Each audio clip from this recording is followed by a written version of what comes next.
Hi friends, मैं हूं आपका फ्रेंड नमीश निगोतिया एडवोकेट और आप देख रहे हैं मेरा YouTube channel legal advice for everyone. दोस्तों, यदि किसी हस्बैंड या वाइफ में डाइवोर्स पिटीशन चल रही हो, डाइवोर्स केस चल रहा हो, सेक्शन 9 की पिटीशन चल रही हो, हिंदू मैरिज एक्ट की for restitution of conjugal rights, या सेक्शन 13 में चल रही हो, या हिंदू मैरिज एक्ट के किसी भी प्रावधान में कोई केस पेंडिंग हो, तो क्या एग्रीव्ड पर्सन, दूसरा पक्षकार जिसके पास अपनी आय का कोई सफिशिएंट इनकम नहीं है, मींस नहीं है, क्या वो इंटरिम मेंटेनेंस प्राप्त कर सकता है, और यदि हाँ तो वो कौन से सेक्शन में प्राप्त कर सकता है?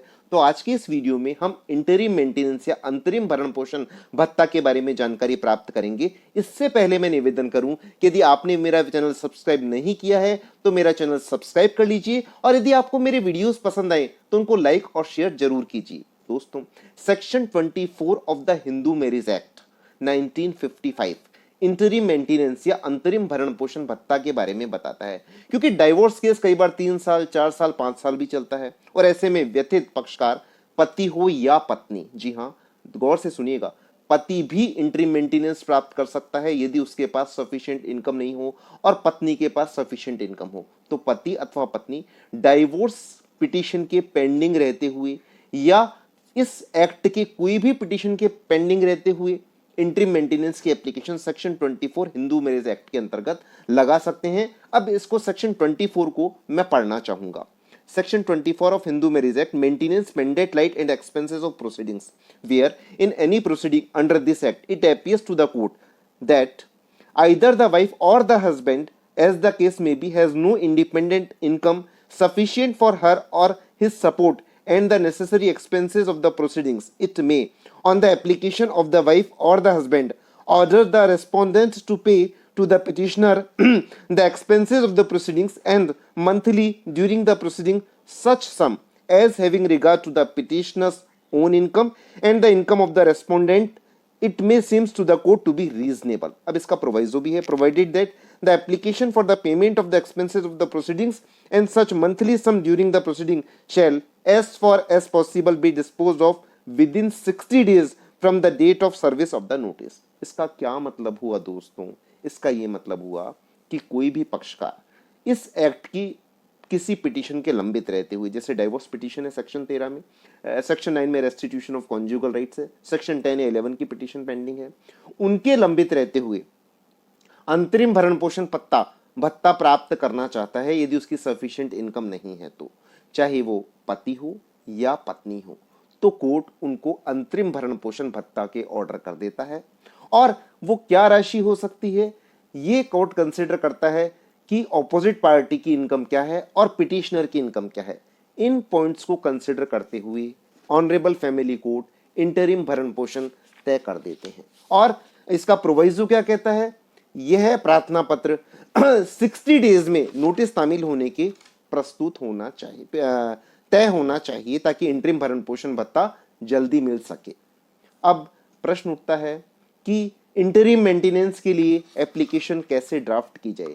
तो सबसे पहले आप उस माननीय फैमिली कोर्ट का नाम लिखें, फिर पिटिशनर अपना पूरा नाम लिखे, पता लिखे, फिर लिखे वर्सेस, फिर रेस्पोंडेंट का पूरा नाम और पता लिखे। यदि पिटिशनर वाइफ है तो रेस्पोंडेंट हस्बैंड होगा, यदि पिटिशनर हस्बैंड है तो रेस्पोंडेंट वाइफ होगी।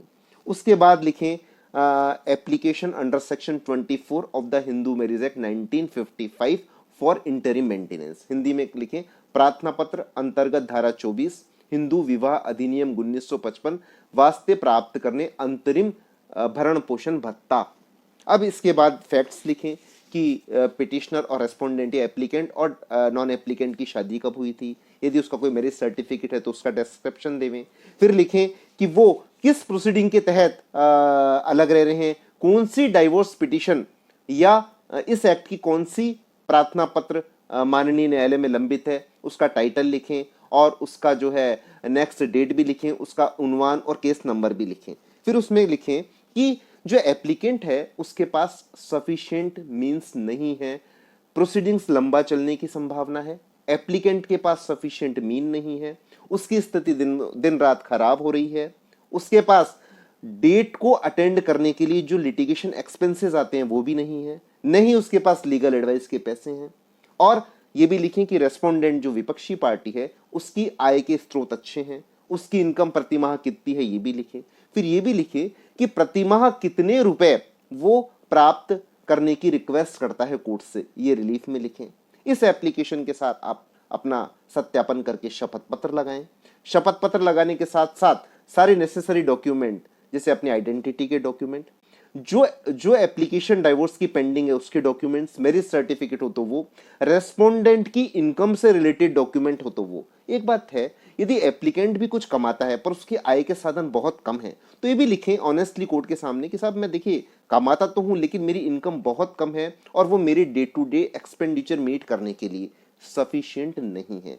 फिर ये लिखें कि प्रस्तुत डाइवोर्स पिटीशन में समय लगने की संभावना है, इसलिए पिटिशनर को या एप्लीकेंट को इंटरिम मेंटेनेंस जो है अंतरिम भरण पोषण भत्ता गुजारे के लिए, विधिक सलाह के लिए, न्यायालय की तारीखें अटेंड करने के लिए जो खर्चा होता है वह तुरंत बांधा जाए और नॉन एप्लीकेंट से दिलवाया जाए। ऐसा करने के साथ आप एप्लीकेशन को प्रस्तुत कर देंगे। वो एप्लीकेशन सबसे पहले तय होगी, उसके बाद डाइवोर्स पिटीशन मेरिट पर तय होगी, क्योंकि कोर्ट भी ये चाहते हैं कि इंटरिम मेंटेनेंस मिलता रहे ताकि उनका कारगुजारी जो है, जो व्यथित पक्षकार है उनकी चलती रहे। अब प्रश्न उठता है कि इस बारे में ऑनरेबल सुप्रीम कोर्ट के तथा अन्य माननीय न्यायालयों के क्या बहुत महत्वपूर्ण इंपॉर्टेंट साइटेशंस हैं। सबसे पहले हम केस डिस्कस करते हैं मनीष जैन वर्सेस आकांक्षा जैन। ऑनरेबल सुप्रीम कोर्ट ने सिविल अपील नंबर 4615/2017 में 30 मार्च 2017 को इस जजमेंट को देकर महत्वपूर्ण सिद्धांत प्रतिपादित की। उन्होंने कहा कि अंतरिम भरण पोषण भत्ता तय किया तथा कहा कि यदि हस्बैंड अंतरिम भरण पोषण भत्ता नहीं देगा तो उस पर कंटेम्प्ट की कार्यवाही, माननीय न्यायालय के अवमानना की कार्यवाही होगी। तथा यह भी कहा कि कोर्ट जब भी इंटरिम भरण पोषण, इंटरिम मेंटेनेंस तय करे तो पक्षकारों की स्थिति और स्टेटस ऑफ द हस्बैंड भी देखे। जैसे वाइफ एक एप्लीकेशन लगाती है तो हस्बैंड के स्टेटस के अकॉर्डिंग ही मेंटेनेंस देना पड़ेगा। ऐसा नहीं कि हस्बैंड की बहुत अधिक आय है और वाइफ को बहुत थोड़ा सा ही मेंटेनेंस दे दिया। इसके बाद एक मद्रास हाई कोर्ट ने रिपोर्टेड केस है AIR 2003 Madras, page number 212। Case का नाम है मनोकरण वर्सेस देविका।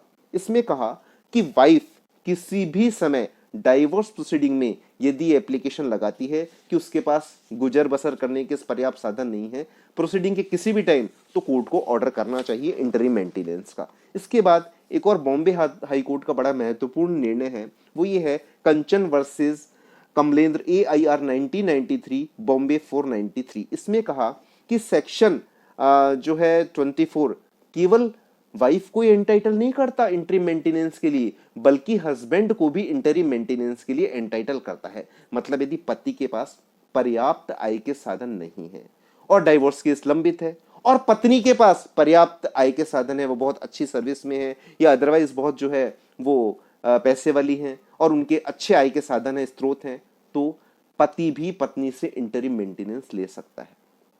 इसके बाद एक ऑनरेबल सुप्रीम कोर्ट ने एक बड़ा महत्वपूर्ण जजमेंट दिया। केस का नाम है रमेश चंद्र वर्सेस वीना कौशल। ये रिपोर्टेड हुआ AIR 1978 सुप्रीम कोर्ट 1807। या सारे जजमेंट्स जो मैं साइट करता हूं मेरे वीडियोस में आप डिस्क्रिप्शन बॉक्स में देख सकते हैं, ताकि किसी भी लिटिगेंट को या मेरे कलीग एडवोकेट्स को या न्यू लॉयर्स को तकलीफ नहीं हो। मैं डिस्क्रिप्शन बॉक्स में इसका सारा डिटेल्स देता हूं। इस केस में रमेश चंद्र में ऑनरेबल सुप्रीम कोर्ट ने कहा कि अपील में भी, क्योंकि अपील एक कंटिन्यूस प्रोसीडिंग है, तो अपील में भी इंटरिम मेंटेनेंस जारी रहेगा। ऐसा नहीं है कि वो केस डाइवोर्स केस डिसाइड हो गया पर अपील पेंडिंग है, तो अपीलेट कोर्ट में भी इंटरिम मेंटेनेंस अपील के लंबित रहते हुए जारी रहेगा। तो आज का वीडियो इतना ही। धन्यवाद। Thank you friends.